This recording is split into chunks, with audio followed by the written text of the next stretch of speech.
They took over the entire town. People weren't working that day. I mean, it was shut down for those that were getting married. We think it's big now. It was bigger then.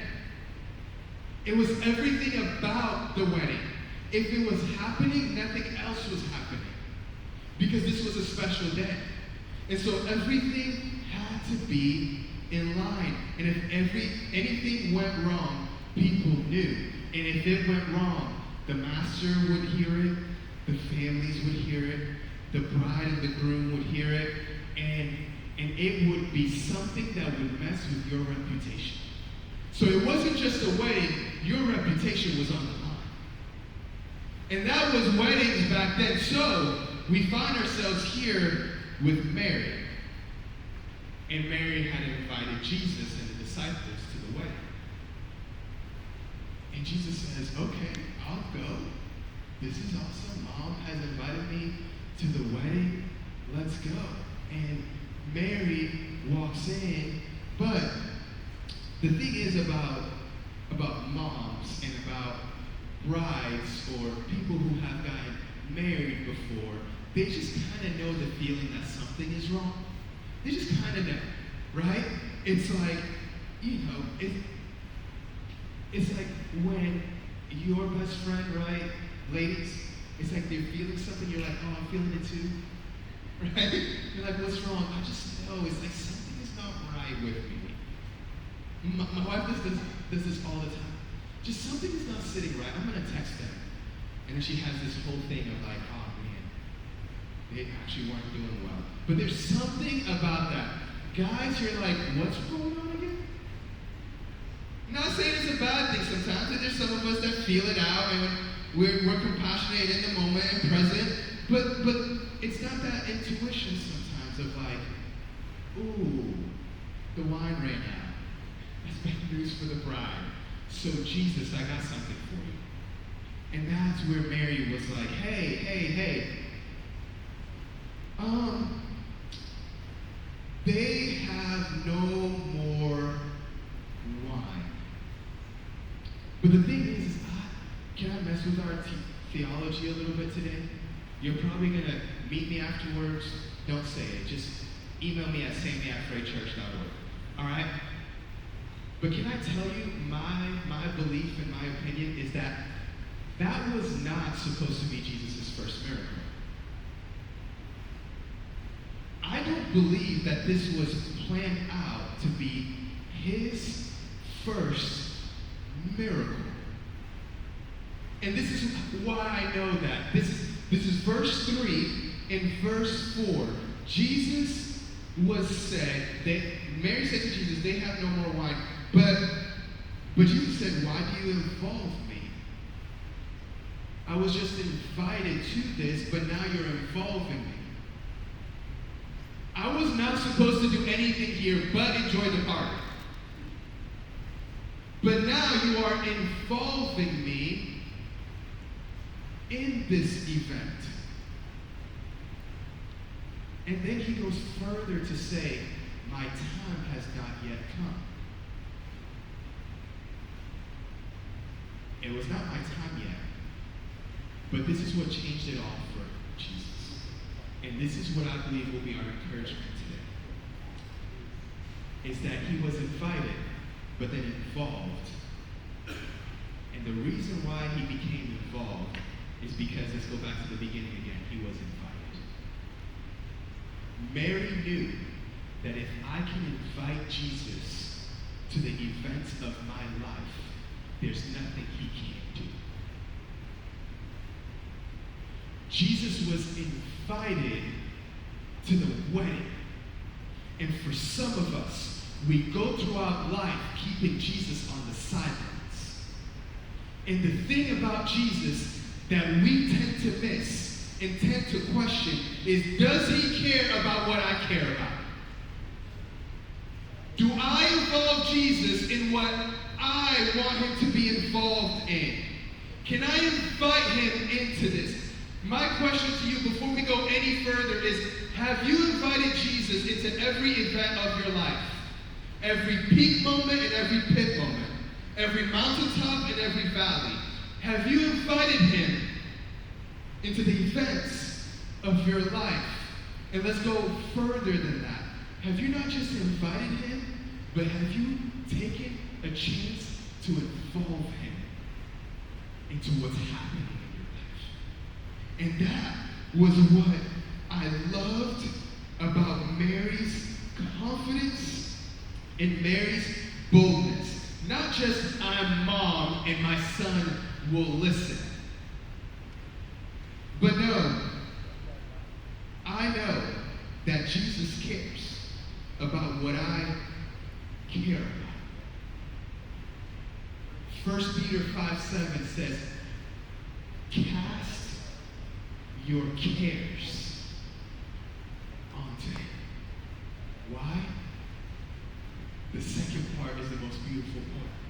Because he cares for you. We tend to keep Jesus on the sideline because we're afraid to think, man, Jesus would really care about how I'm feeling right now. Does Jesus even care about what just happened to me? Does Jesus even care about the anxiety that I'm feeling at night? Did Jesus really care about me waking up at 3 a.m. and not being able to go to sleep anymore? Is that something he really cares about? Cast your cares, cast your anxieties onto him because he cares for you. And who better to cast your anxieties upon than the one who knows you best and the one who knows you most? The one that's not surprised by anything that's happened in your life. The one that's not in shock by any event that's happened in your life. The one that you may be walking through something, but it's never caught Jesus off guard. The one that holds your life in his hands. The one that invites you to cast whatever you care about onto him. Jesus, do you even care about me stressing about this little thing? Well, if you won't trust him with the little thing, do you really believe you're going to trust him with the big things? I've gotten to a point where I don't care about what to pray about and what to ask Jesus about. I've come to the state of mind that if Jesus is for me, that Jesus is with me, and he says he cares about me, I can pray about the little things I stress about, even those that my sons and daughters will marry one day. The things I can't control, and the little things I know that I may control, but it's not all about me. The little things I stress about and the big things I stress about, he cares about both spectrums. And he meets me in the middle of both of them. And so, he was are you one of those people that just invite themselves to the party? Yeah, I see a hand in the back. No, you're not. You feel bad about it? Oh, if I wasn't invited, I'm going to just chill. But I'm going to make sure I go on Instagram and see what it was about. I'm going to make sure I check TikTok and see what the reels were about. You kind of stay sidelined, but you're not really sidelined because you really want to know what's happened. Jesus didn't invite himself in, but he was invited in. And the thing is that I think for some of us in this place, that's all we kind of needed to hear from what God had for us today, is invite him in. But this is why a lot of times we forget to invite Jesus. It's because we have an invite list in our lives. But the things and the people that have been invited, we've already invited our stress. We've invited our anxiety. We invited our to-do list. We've invited what others say about us. We've invited our career goals and climbing the ladder. We've invited what we look like for other people. So we'd rather be our fake self than our real self. But I need you to really hear me today. Jesus is looking for a real you, not your fake you. And he wants to move in and through you, your real you, not your fake you. He can't help you get to the best version of yourself if it's your fake view of yourself. We've invited everything in life that tends to come our way. And the one person that misses that invite is Jesus. Hey, I gotta figure things out. I gotta get this right. Hey, you know what? I need to go get an insight from that person. Hey, I need to go here. Hey, I need to ask this person. Hey, you know what? Like, why did you do that? Why did you do that, devil? Why did you do that? Like, I need to fight you on my own right now. We invite our own strength into the mix and forget that Jesus' strength is the only one who can defeat what the enemy brings around us. If you're trying to go one-on-one with the devil, we won't win. So where is Jesus in your invite list? Have you sidelined him? Or is he in every midst of your life? I'm struggling with this. I'm actually doing great with this. But God, keep strengthening me. I'm inviting you in. And you know why it's beautiful when you invite Jesus in?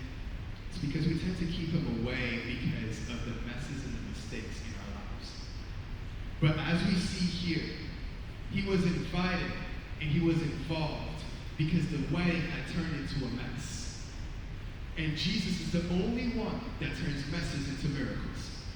Jesus is the only one who turns mistakes into miracles. Jesus is the only one who says, if you're going through a mess in your life, that's where I want to be. So invite me in it. I'm tired of being sidelined. I just wish you would involve me in your life. And there will be moments where the wine runs out. The question is Jesus the one you're turning to for the next miracle?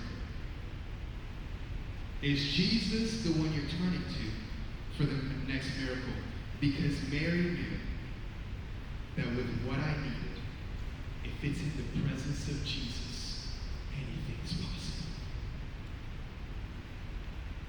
For what I needed, being in the presence of Jesus, anything is possible. When you're able to meet Jesus as your Lord and Savior, when you're able to get in the place that all you need and all it takes is being in God's presence, you'll understand that nothing else matters and that his presence is enough. And there's power in the presence of Jesus. And anything that you're believing for, praying for, expecting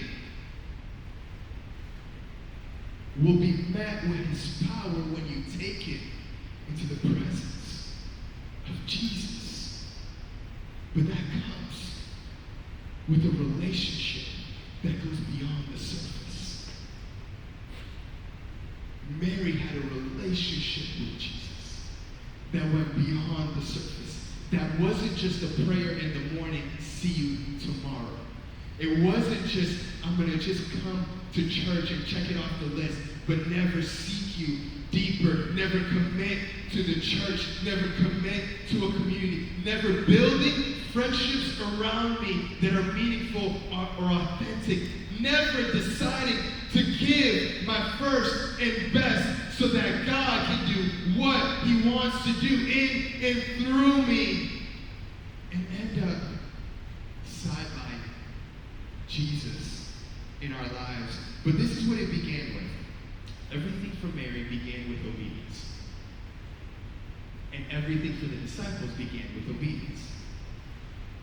This is why it's Mary knew that turning to Jesus, anything is possible, so I'm going to be obedient to my conviction. I'm going to turn to Jesus. And then, this is what she says. She says, do whatever he tells you. Do whatever he tells you. What a radical statement from Mary. Hey, Jesus, they need more wine. Dear woman, why do you involve me? My time has not yet come. Do whatever he tells you. Never once answers to what Jesus has said. Turns to the disciples and says, do whatever he tells you. Because what Mary understood and what Jesus acted upon next was they understood that this was never about wine, but about the people that are in need. If it was just about the wine, Jesus could have gone to many other weddings and done the same thing. But he realized that people were in need. And my heart moves for those that are in need. And so Jesus will meet people's need. And the thing that I've learned through this story is that obedience provides opportunities to experience miracles in your life. It begins with obedience. But the thing is that the miracle that you may be praying for, the miracle may be you. That God may be working in you, that God may be asking you to take some steps that you know are some big steps, are some frightening steps, that because of your fear you feel stuck. The miracle that you may be praying for may not be about the things around you, but the things in you. That God, you need to heal some things. That God, you need to help me to forgive some people. That God, you need to help me to grow into who you've called me to be. The miracle may be the miracle in you, but it begins with saying, yes, do whatever he tells you. And the disciples are like, okay, cool. What do I do next? And Jesus tells them what to do next. And he says, you know what? You see these 6 stones? You're going to take them, you're going to go fill them up with water, you're going to bring them back. And the beauty in that is they did just as he had asked. Are you doing what God told you to do? For some of us, we're praying for prayers that have already been answered, but we didn't like the answer that God gave us. And so because we didn't like the answer, we're still praying. God, please show up in a different way. Not this way, a different way. I've already answered your prayer. I didn't really like that. I didn't really like that.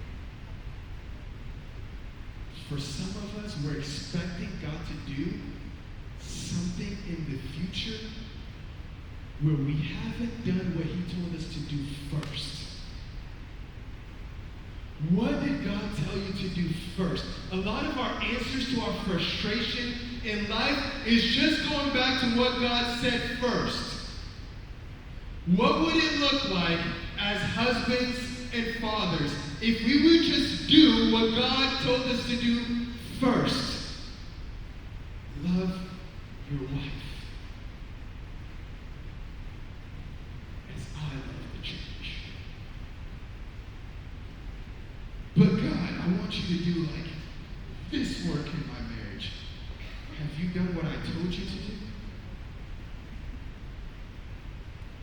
Train up your child in the way they should go. Oh, that means I gotta be present. I can't train if I'm not present. But God, I want to see them do great things, and I want them kill it in their sport. I want them to be a professional player. I want them to go into the best university. I want them to find the best husband. I want them to find the best wife. I want you to do immeasurably more. Have you done what I told you to do first? God, I'm looking for that perfect spouse. I can't wait till I get to meet my significant other, my better half. Are you serving me now? Are you doing what I told you to do first? If you can't serve me now, how are you going to serve your spouse later? Are we doing what God told us to do? Or are we ready to go find answers from other things, other places, other people? Because what God has said doesn't sit right with me. And so we keep praying in frustration when God is saying, I've spoken to you. Do what he tells you to do. It begins with obedience. It began with obedience for Abraham. Go into the land and I will show you. Okay. It began with obedience for Noah. Build an ark because I have rain coming. I don't know what that means, God, but okay. I'm going to start building. It began with obedience for David. You're going to be king. Really, me? The youngest out of all my siblings? Okay. It began with obedience for Ruth. I want you to be obedient to your convictions. Stay, because there's a widow that needs you. And because you stay, watch what I'm going to do in and through you. Okay, I'll stay. It began with obedience for Jesus, and I'm so grateful. That at the Garden of Gethsemane, Jesus saying, if this would only be taken away from me, but not by my will, by your will. He chose to die in my place. He didn't make him do it. He chose to die in my place. He chose to go to the cross. He chose to conquer death, hell, and the grave. I'm grateful that he chose obedience over everything. And the thing about obedience, though, it comes with some weight. It says that the disciples had to use the stones, the jars, that carried about 20 to 30 gallons. Just want to let you know that filled with water would weigh about 200 to 250 pounds. And where they had to draw water wasn't close to the facility. It was about half a mile out that they had to go draw water to fill up the jars. Okay, I'm going to be obedient. That means everything is going to be awesome, amazing. God will do a great work in you, but it comes with some weight. 200 to 250 pounds worth of weight. But the beauty in this weight is that they brought it to Jesus. And what Jesus did afterwards, he said, hey, you've done that. Now pour it out before you bring it to the master.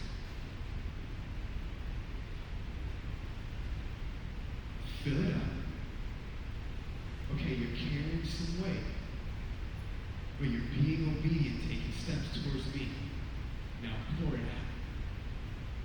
Now pour it out in my presence and experience my power. And as you're pouring out, you'll see what I can do. Do you feel today filled with everything that may not represent Jesus? But he's asking you to pour it out. The thing is, water is cheap, wine is expensive. There was a specific thing that Jesus was trying to teach us with filling up water, but yet pouring it out and it turning into wine. A lot of times in our lives, we tend to fill our things, our lives up with cheap things. We tend to fill our life with religiosity of just, I am a good Christian. We tend to fill our lives with, look at me, I have this money. Look at me, I come to church every Sunday. Look at me, I serve more than you. What are you doing? Look at me. We tend to fill our lives with cheap things. And God is asking us, is that worth it? Have you had enough? Now it's time to pour out.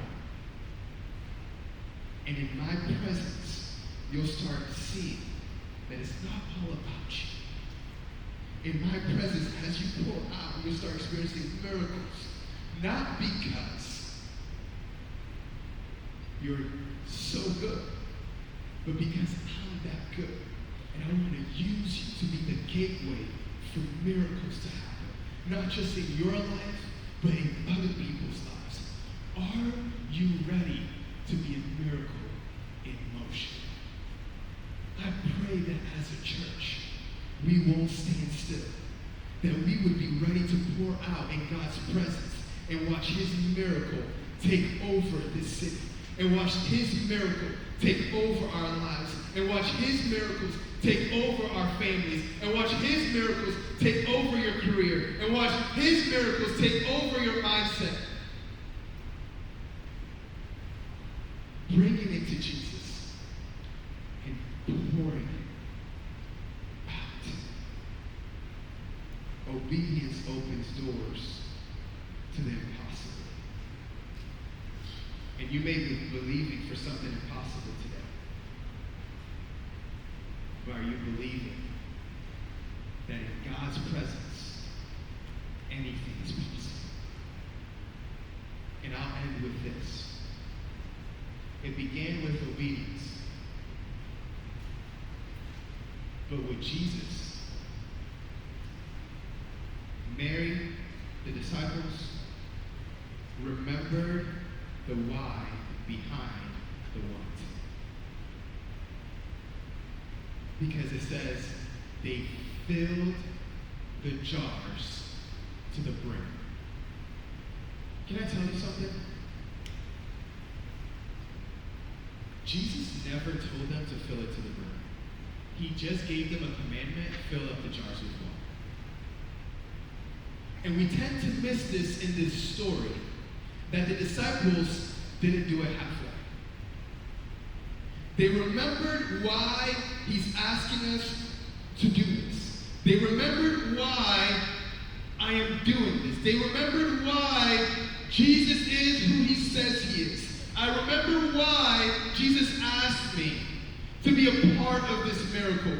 I don't even get it yet. It's just water right now, and the master is waiting for wine. But I'm not worried about the what. I remember why. Because I remember who Jesus is for me. I remember why I'm with him. I remember why I chose him. I remember why I chose to live this life. I remember why I didn't throw in the towel, that I'm still running this race with perseverance. I remember why I'm willing to stay by Jesus and not say I'm done. I remember why I'm still living, because if there's a pulse, there's still a purpose. I remember why, despite not knowing the what, despite my past. And church, Jesus is looking for you to keep your past in the past, and he's wanting to bring your promise into the present. But let's not do it the opposite. Let's not bring our past into the present and forget our promise into the past. That's not how it works with Jesus. When you fill it to the brim, halfway is not an option. When you fill it to the brim, halfway is not an option. So church, let us not become weary in doing good. For at the proper time we will reap a harvest if we do not give up. And Jesus called the disciples servants in that moment. If we can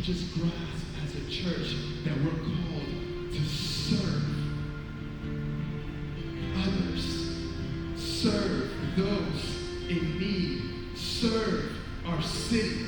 Serve those that God has called us to love. Servants. When I realized in this story, servants have front row seat to miracles. God, I need a miracle in my life. Are you serving me? God, I need a blessing in my life. Are you serving me? God, I need you to move in my life. Are you serving me? God, I need to see things that I've believed for and prayed for. Are you serving me?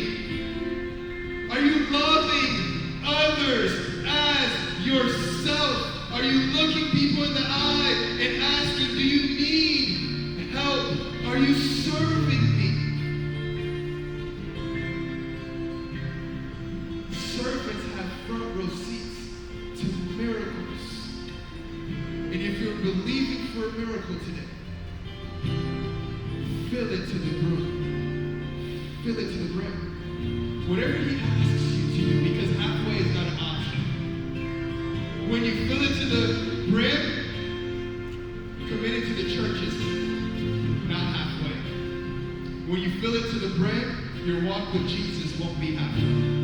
When you fill it to the brim, loving people won't be to the brim. When you won't be halfway. When you fill it to the brim, you, being the husband you're supposed to be, won't be halfway. When you fill it to the brim, you as a coworker, you won't go halfway. When you fill it to the brim, you pursuing your career, you won't stop halfway. When you fill it to the brim, believing God to the brim won't be an option. Fill it to the brim. When you decide to fill it to the brim, sharing your story of the good news won't be a halfway option. When you fill it to the brim, inviting people to hear the good news of Jesus won't be a halfway option. And if you would just grasp what Jesus can do when you invite him and involve him in your life, if we can just imagine what would do if we would just begin doing things with obedience, if we would just believe that if we can do things to the brim, that the result of that are miracles. And so church, today, as I was preparing this, and I named it to the brim because I believe a lot of times in our lives, we stop halfway. We believe halfway. We have a halfway expectation. And when Jesus got in the mix and they brought the wine to the master said, where did this come from? I don't even know who this person Jesus is that you got involved, but whatever he did, this wine is too good to be served right now. Because it's supposed to be served when people have had too much to drink and we save it to the end. And he said this line. And he said, he's saved the best till now. You thought Jesus was done with you. He's saved the best till now. He's only getting started in your life. The miracle is only starting. The best is yet to come. He's saved the best till now. And I want to tell you that miracles are messages from Jesus. Miracles are Jesus' words in your life saying, I've saved the best till now. You thought it was over. You thought it was done. You thought you were too far gone. You thought I've messed up too much. But I've saved the best till now. What you are waiting for, believing for,